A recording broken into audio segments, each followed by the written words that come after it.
part of it is this kind of solidarity, this loneliness that they have, and then they meet up online and they feel like they're not alone anymore. What is the something else? Is that it? And let me ask you a question. Yeah. When ISIS was rising and it was all over social media, you heard the stories about girls from the UK that left everything behind. Yeah.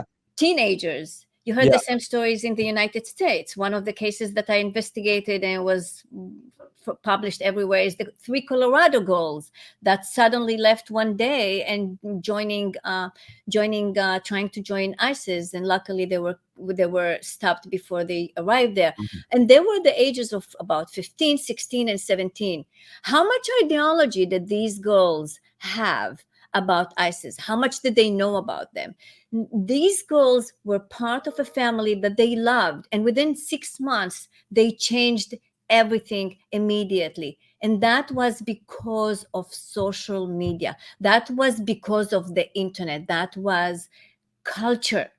It was a new culture for them, where ISIS was promoting this idea as a cool thing to do. You join us, you get here, a Muslim country, you get here to marry, there's anything you can.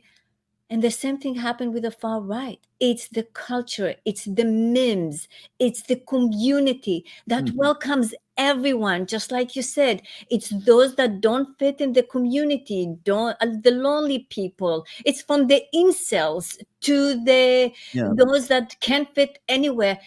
And they are welcoming everyone. Everyone is important. And how did ISIS do it really well? One example is when individuals carried out attacks in the US, in France, and other locations, and they were not really part of ISIS. They called them soldiers of the caliphate. And what did the far right do when Bauer carried out his attack?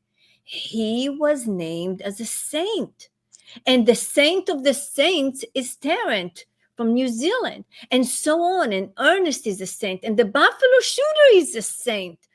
And those titles and the cultures that surrounds that, where we welcome all of you.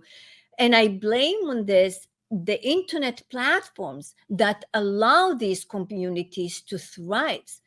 And the problem we have is that while ISIS was fought and is now very hard to be found online, and we can see that the decrease of attacks all over the world, the decrease of attacks all over the world from the ISIS side, but on the far right community, the privilege that they have online has never been seen before, with dedicated platforms, with millions of visitors on a monthly basis.